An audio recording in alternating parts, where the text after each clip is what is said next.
At ayan mga utol, magandang araw sa inyong lahat at welcome back dito sa loop natin. At ngayong araw ay abangan tayo ng mga ibon natin para sa training nila sa NHPC. So bali kagabi nga kinarga natin yung siyam na ibon natin sa NHPC, yung 5 pang NHPC natin na young bird at saka yung 4 natin na all bird na pang entry natin sa BFRC. So bali ang release point ng mga ibon natin ngayon ay San Jose Nueva Ecija.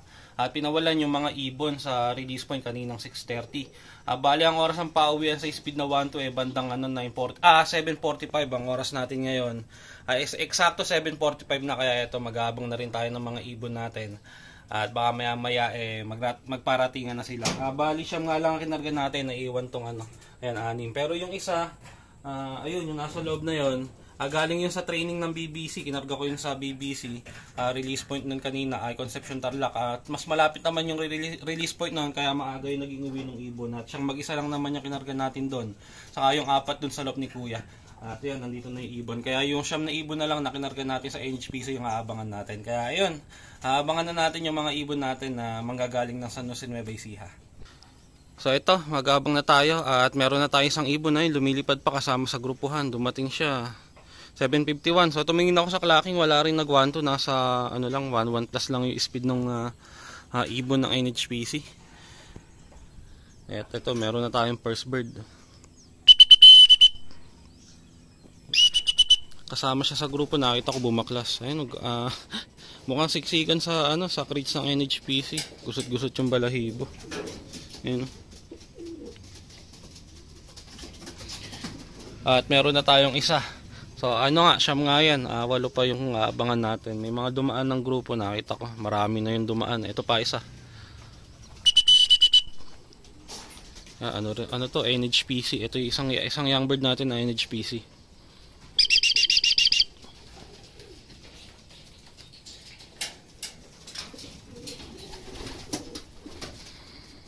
Nakakadalawa na tayo. Kulang na lang tayo ng ng 7, ere pa grupo. Na nga yan, NHPC na yan kasi ayan, may dumating tayo dalawa. Kasalukuyan dumadaan yung mga grupo, may dumating tayo 2 ibon. So na lang, 7 pa yung abangan natin. Ito pa isa, pangatlong ibon natin sa NHPC.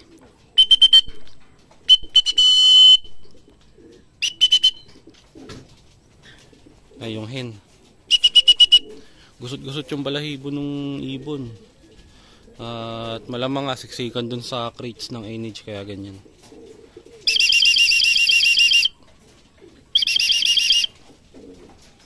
Isa ding young bird ng NHPC natin. Bali 5 yung natin na to, young bird ng NHPC. Kung sakali aabot ng derby, baka yung 5 na yun ang may entry natin ng NH.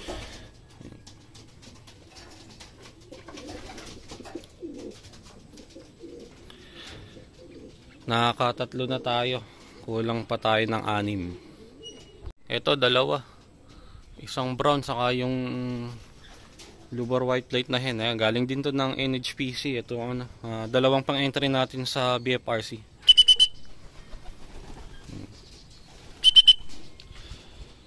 Na lang, isa na lang ang kulang natin dun sa mga pang entry natin sa BFRC. So yun, 4 nga yung pang entry natin sa BFRC na yun. Yung 3 nandito na.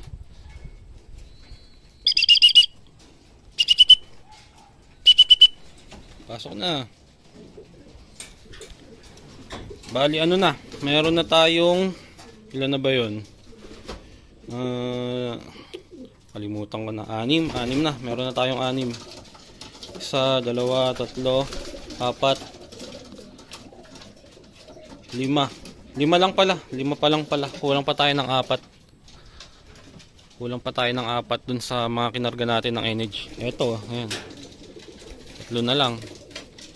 Gusot-gusot yung balahibo ng ibon. Mukha talaga nasiksik sila dun sa truck. Ngayon ko lang sila nakita ng ganyang balibaliktad yung balahibo. Pero okay na rin yan, may experience na nila. Total, dadanasin din naman nila yan sa karera. Pasok. Yan, NHPC din natin to. 2 NHPC ang kulang natin, saka isang pang BFRC. Ito yung isang ano natin, young bird ng NHPC. Dalawa na lang kulang natin, isang young bird ng NH saka isang pang entry natin sa BFRC. Nakakaano na tayo, nakakapito. Dalawa na lang ang kulang. Kumpleto na ata yung tama, tigisa na lang, isang NH, isang BF. Ay pa uminom, inakutan lang yung inumin. Ako. Diba, inikutan lang yung tubig. Ayun, tatapat din.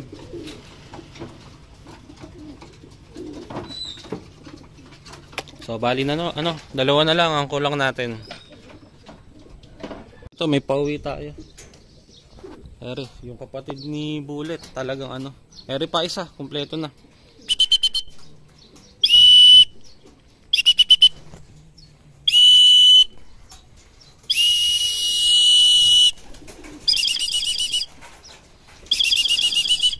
Yan yung isang blue bar.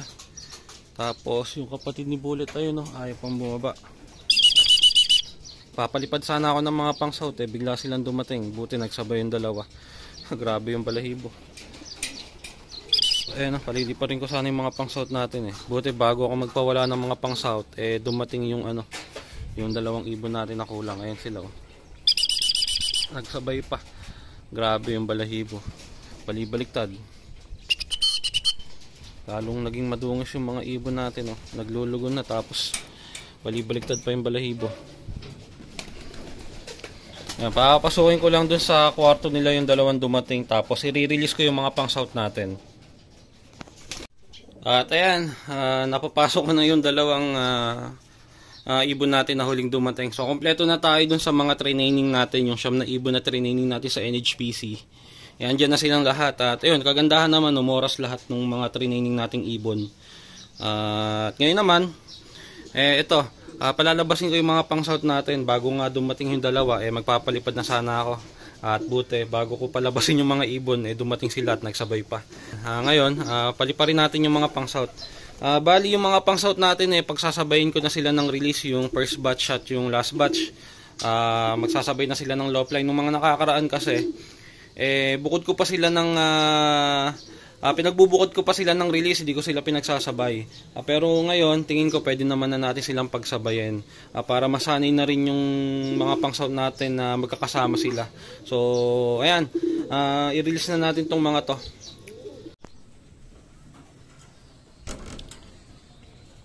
At pawalan na natin tong mga pang south natin. Sana naman huwag silang mangulit sa pagpapasok mamaya. Dahil yung mga last batch natin makukulit pa yun, hindi pa sila sanay ng ng diretso pasok pagka pinalipad natin. Sanay sila na tumatambay pa dito sa labas ng loop. Hindi kagaya ng mga first batch.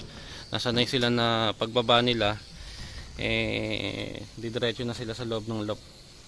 Yung mga last batch natin ngayon kailangan sanayin na natin ng ganun. Ayan sila. Ayan, nagrupo naman sila ngayon.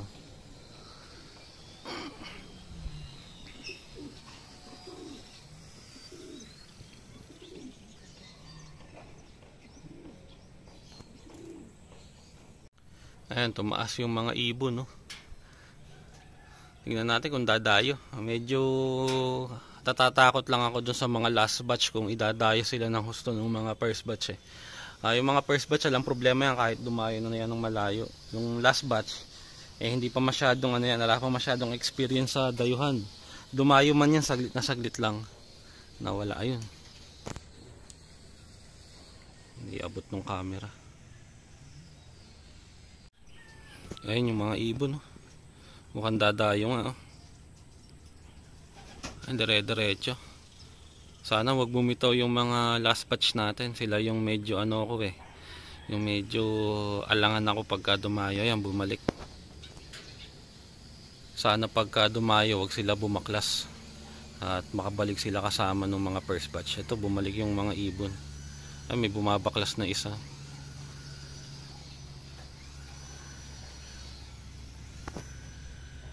Ayan na sila. Buti hindi nagdire-diretso.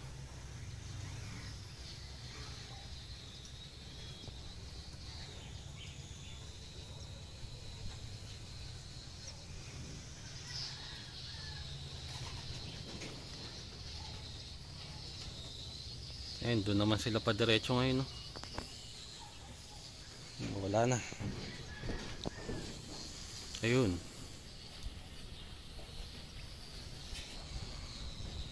Okay lang muna ganyan-ganyan lipad.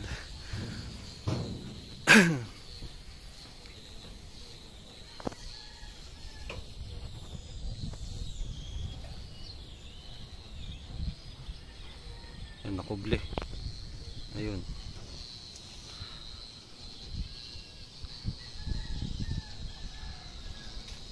Buti wala nang dumadaang grupo, di kagaya kanina nung oras ng pauwian, ang daming dumadaan. Pag nadaanan ng grupo tong mga pang-south natin, sigurado mabibit-bit. At delikado yung mga young bird, yung mga last batch, pagka nabit-bit sila. Okay lang muna yung pag-ganyan-ganyan na low fly. Yan, mababa na. Mukhang hindi na sila dadayo. Okay na muna yan.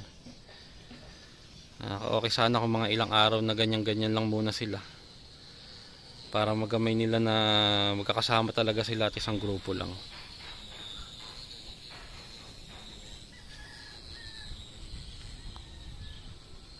At ayan, mamaya na lang ulit pagka nagsibaba itong mga to, pagka papasukin na natin.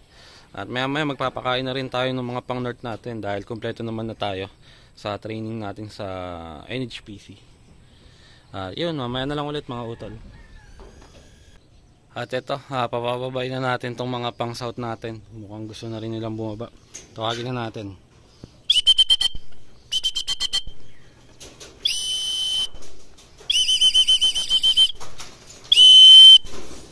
Ayun, buti doon sila nababa sa bubong, hindi doon sa mataas.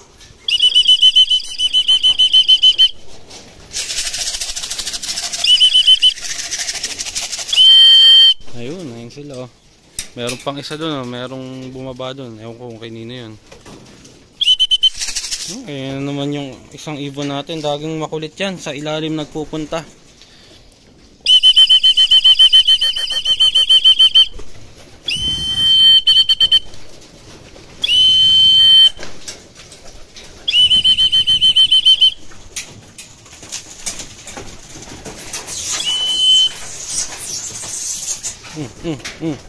Pambihira.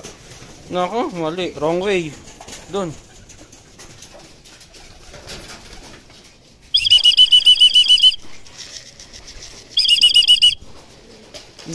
Dito.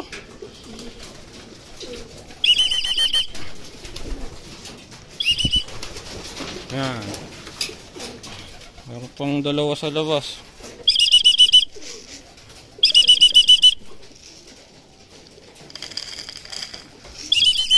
Naku, rumonda pa. Ayan.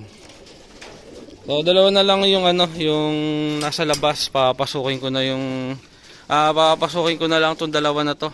Mukhang pahihirapan ako nung dalawa na to. Yung isa, ayun, nasa ilalim. Laging ganyan ang ginagawa niya. Pagka bumaba, rekta sa ilalim. Nakasanayan kasi niya ganun. Na pag bumaba sila, dyan sila sa ilalim nagpupunta at nanginginain. So young bird yun yung isang nasa labas naman, yun yung first batch na ilang lang bumaba. Ayun So pasukin ko muna yung dalawa na to.